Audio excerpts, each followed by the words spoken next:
सबसे पहले सुधांशु त्रिवेदी विदेशों को बांटते हैं, अपने ही देश के राज्यों के मुख्यमंत्रियों को डांटते हैं।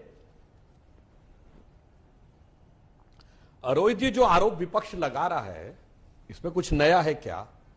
जब कोविड की महामारी शुरू हुई थी और WHO ने इसे महामारी डिक्लेयर भी नहीं किया था 13-14 फरवरी 2020, तब से ये कह रहे हैं कि राहुल गांधी ने तो तभी कहा था डिक्लेयर कर देना चाहिए और सब इंटरनेशनल फ्लाइटें बंद कर देनी चाहिए, जबकि दर्शक जाके चेक कर सकते हैं वो फरवरी के प्रथम सप्ताह में स्वयं इटली में थे।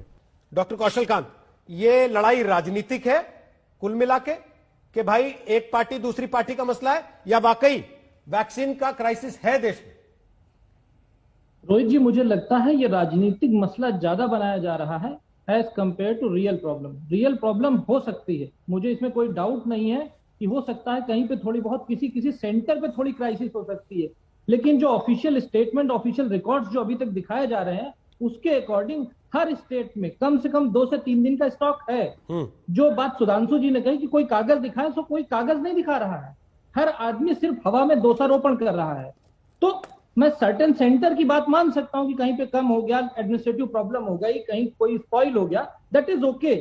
लेकिन जिस तरह से जिस प्रॉब्लम को जिस मैग्नीट्यूड में पॉलिटिकली दिखाने की कोशिश हो रही है, तो वो बात मुझे सही नहीं लगती, क्योंकि वही विपक्ष हर बार, जैसे सुधांशु जी ने गिनाया, मैं उसको गिनाना नहीं चाहता, हमेशा कोविड की लड़ाई में कमियों को उजागर करता है।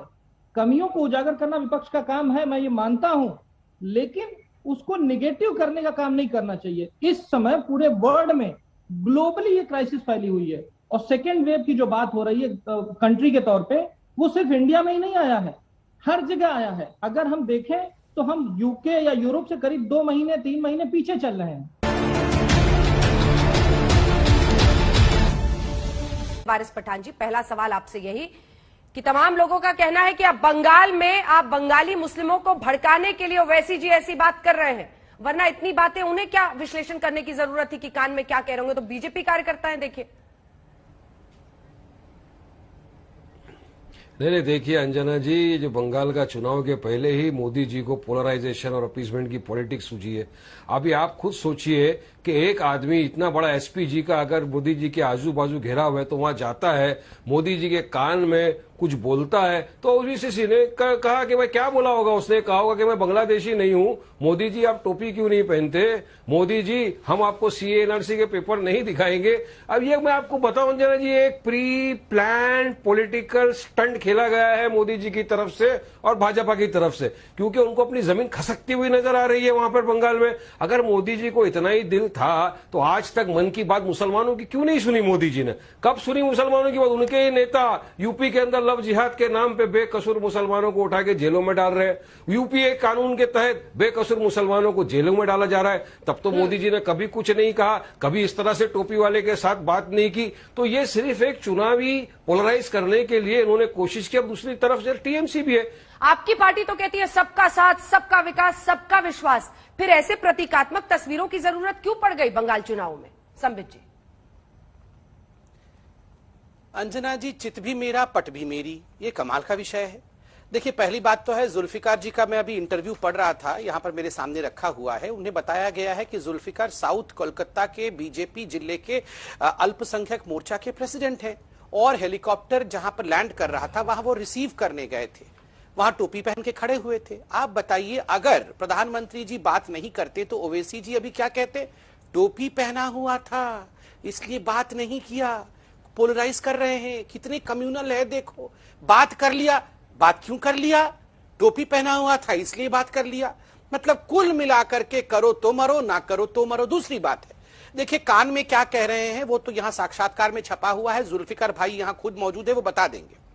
मगर चिल्ला चिल्ला करके आज बंगाल और पूरा देश कह रहा है कि अब तुष्टिकरण का खेला शेष, तुष्टिकरण होबे ना, तुष्टिकरण चलबे ना। ये जो तुष्टिकरण चल रहा था ना, वो चलेगा नहीं। 3 विषय जो ओवैसी जी ने कहा, ओवैसी जी ने कहा मेरी तरह मोदी जी टोपी कब पहनेंगे। अगर मैं पलट कर ओवैसी जी से पूछ दूं या हम पलट के पूछ दें, ओवैसी जी हमारी तरह आप टीका और तिलक कब लगाएंगे, हमारी तरह आप मंदिरों में पूजा कब करेंगे, तब हम भी टोपी पहनने के बारे में सोचेंगे।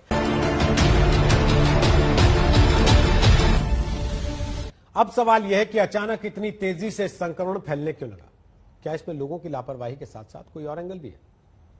इस सवाल का जवाब है हां, एक और एंगल है जिसकी वजह से संक्रमण की स्पीड बहुत बढ़ गई, और यह एंगल है वायरस का म्यूटेशन, यानी कि अपना स्वरूप बदलना। हर एक वायरस अपनी संरचना में बदलाव करता है जिसे म्यूटेशन कहा जाता है, और इस म्यूटेशन से कई बार वैक्सीन भी वायरस पर काम नहीं करती। कोरोना वायरस के प्रोटीन में आ रहे बदलाव बहुत खतरनाक संकेत दे रहे हैं।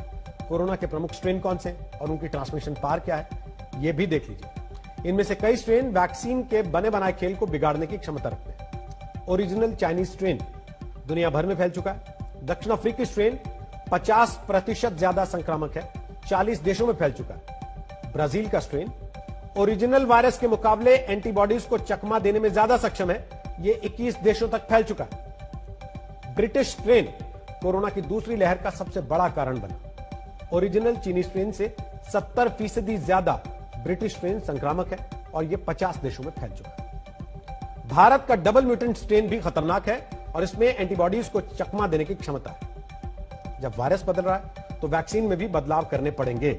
कोविशील्ड और कोवैक्सीन में कितनी जल्दी बदलाव हो सकते हैं, यह भी देख लेते हैं। कोविशील्ड को किसी भी वेरिएंट से लड़ने के लिए तैयार किया जा सकता है। 2021 के अंत के महीनों में एक बूस्टर डोज आ सकती है। कोवैक्सीन को लगभग सभी वेरिएंट्स पर कारगर बताया जा रहा है। हालांकि 2 अप्रैल को भारत बायोटेक को कोवैक्सीन की 2 डोज लगने के 6 महीने के बाद तीसरी डोज लगाने की भी मंजूरी मिल गई है।